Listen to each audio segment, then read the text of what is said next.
विधान परिषदेच्या निवडणुकीसाठी तारीख जाहीर झाली आणि राष्ट्रवादी काँग्रेस अजित पवार गटासाठी ही निवडणूक थोडी वेगळी ठरणार आहे. कारण पक्षाच्या वाट्याला फक्त एक जागा आली आहे, पण त्या एका जागेसाठी इच्छुक मात्र अनेक आहेत. पक्षातील मोठे नेते, त्यांच्या शिफारशी, निष्ठावंत कार्यकर्ते आणि घराणेशाहीचा मुद्दा हे सगळं एकाच वेळी समोर आलं आहे. त्यामुळे आता प्रश्न फक्त उमेदवार कोण होणार याचाच नाही, तर पक्षातला समतोल कसा साधला जाणार याचाही आहे. आणि याच पार्श्वभूमीवर आपण समजून घेऊया की राष्ट्रवादीत नेमकं काय सुरू आहे. नमस्कार, मी स्वप्नील आणि आपण पाहता त्याचं काय महाराष्ट्र. आता सुरुवातीपासून संपूर्ण चित्र शांतपणे समजून घेऊया. महाराष्ट्र विधान परिषदेच्या 9 जागांसाठी निवडणूक होत आहे. सध्याच्या संख्याबळानुसार महायुतीचं पारडं जड आहे आणि त्यात राष्ट्रवादी काँग्रेस अजित पवार गटाला फक्त एक जागा मिळणार हे जवळपास स्पष्ट झालं आहे. साधारणपणे अशा वेळी पक्षासाठी ही एक साधी प्रक्रिया असू शकते की एक नाव ठरवायचं आणि पुढे जायचं. पण यावेळी परिस्थिती तशी नाही, कारण एक जागा आणि इच्छुक 7 म्हणजेच निर्णय सोपा नाही. या सगळ्यात महत्त्वाची गोष्ट म्हणजे हा निर्णय घेण्याची जबाबदारी आहे सुनेत्रा पवार यांच्यावर. पक्षाध्यक्ष म्हणून त्यांचा हा पहिलाच मोठा राजकीय निर्णय असेल. त्यामुळे हा फक्त उमेदवार ठरवण्याचा प्रश्न नाही, तर त्यांच्या नेतृत्वशैलीची पहिली चाचणी आहे. त्या निष्ठेला प्राधान्य देतात का, की राजकीय समीकरणांना, त्या दबावाला झुकतात का, की स्वतःचा ठाम निर्णय घेतात, हे सगळं या एका निर्णयातून स्पष्ट होणार आहे. आता इच्छुकांकडे पाहिलं तर प्रत्येक नावामागं एक वेगळं राजकारण दिसतं. यात सर्वात चर्चेत असलेलं नाव म्हणजे अनिकेत तटकरे, सुनील तटकरे यांचे पुत्र आणि आदिती तटकरे यांचे भाऊ. म्हणजे एकाच कुटुंबात आधीच 2 महत्त्वाची पदं आहेत. जर अनिकेत तटकरे यांना पुन्हा संधी दिली गेली तर घराणेशाहीचा मुद्दा जोरात येऊ शकतो. पक्षातही याबाबत मतभेद आहेत. काही जणांना वाटतं की इतक्या निष्ठावंत कार्यकर्त्यांना बाजूला ठेवून पुन्हा त्याच कुटुंबाला संधी देणं योग्य ठरणार नाही. पण दुसरी बाजूही तितकीच महत्त्वाची आहे. अनिकेत तटकरे यांचा अनुभव आहे. त्यांनी आधी विधान परिषद सदस्य म्हणून काम केलं आहे. स्थानिक स्वराज्य संस्थांमधून निवडून येण्याचा त्यांना अनुभव आहे. त्यामुळे अनुभव असलेला चेहरा असा त्यांचा दावा आहे. आणि राजकारणात अनेकदा अनुभवाला प्राधान्य दिलं जातं, हेही वास्तव आहे. दुसऱ्या बाजूला प्रफुल्ल पटेल यांच्याकडून राजेंद्र जैन यांचं नाव पुढं केलं जातं. म्हणजेच पक्षात वेगवेगळे गट आपल्या पद्धतीने काम करत आहेत. ही स्पर्धा उघडपणे दिसत नसली तरी आतून सुरू आहे.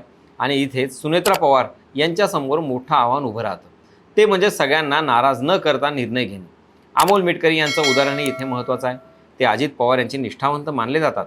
त्यांना आधी दिलेला शब्द, त्यांची पक्षातील भूमिका या सगळ्याच्या आधारावर ते पुन्हा संधी मागत आहेत. पण त्यांच्या विरोधातही काही मोठे नेते असल्याची चर्चा आहे. म्हणजेच निष्ठा असली तरी अंतिम निर्णयावर इतर समीकरणांचा प्रभाव पडतो, हे इथं दिसतं.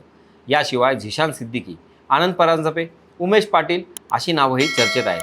प्रत्येकाचं स्वतःचं राजकीय वजन आहे. काहींचा जनाधार आहे, काहींचा पक्षातील प्रभाव आहे, तर काहींचे वैयक्तिक संपर्क मजबूत आहेत.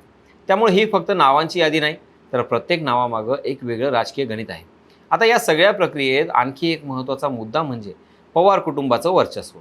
निर्णय प्रक्रियेत पार्थ पवार यांची भूमिका असल्याची चर्चा आहे. त्यामुळे पुन्हा एकदा हा प्रश्न उपस्थित होतो की पक्षात निर्णय कसे घेतले जातात. ते पूर्णपणे संस्थात्मक आहेत का, की अजूनही कुटुंब केंद्रे आहेत.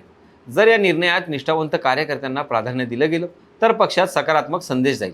कार्यकर्त्यांना वाटेल की मेहनतीचं फळ मिळतं. पण जर पुन्हा एकदा कुटुंब आणि जवळच्या लोकांना संधी दिली गेली तर विरोधकांना टीका करण्याची संधी मिळेल. आणि इथेच बाहेरचं राजकारणही महत्त्वाचं ठरतं. भाजप आणि इतर विरोधक या निर्णयावर बारकाईने लक्ष ठेवून आहेत. कारण घराणेशाही हा मुद्दा राजकारणात नेहमीच प्रभावी ठरतो.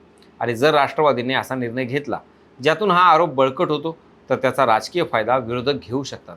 महायुतीच्या आतही या निर्णयाचे परिणाम दिसू शकतात. प्रत्येक पक्ष आपला प्रभाव वाढवण्याचा प्रयत्न करत आहे. आणि राष्ट्रवादीने जर अंतर्गत मतभेद वाढवले तर भविष्यातील जागा वाटपात त्याचा परिणाम होऊ शकतो. एकूणच पाहिलं तर ही फक्त एक विधान परिषदेची जागा नाही, तर हा निर्णय पक्षाच्या आतल्या शक्ती संतुलनाचा भाग आहे. कोणता गट वरचढ ठरणार, कोणाचा प्रभाव वाढणार आणि नेतृत्व कोणत्या दिशेने जाणार, हे सगळं या एका निर्णयावर अवलंबून आहे. आता पुढचे काही दिवस खूप महत्त्वाचे असणार आहेत. अर्ज भरण्याची अंतिम तारीख जवळ येत आहे आणि त्याआधीच नाव निश्चित करावं लागणार आहे. त्यामुळं बैठका, चर्चा आणि अंतर्गत हालचाली अजून वाढतील हे निश्चित.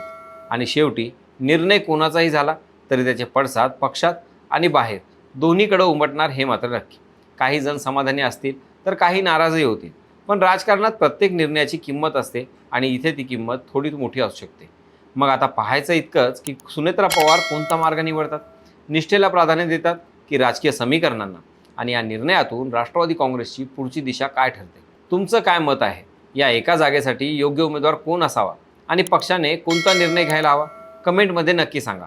बाकी राजकारणाच्या आखाड्यात आपली नजर कायम असणारच आहे. तेव्हा कुठेही जाऊ नका, पाहत राहा, सबस्क्राईब करा. त्याचं काय महाराष्ट्र.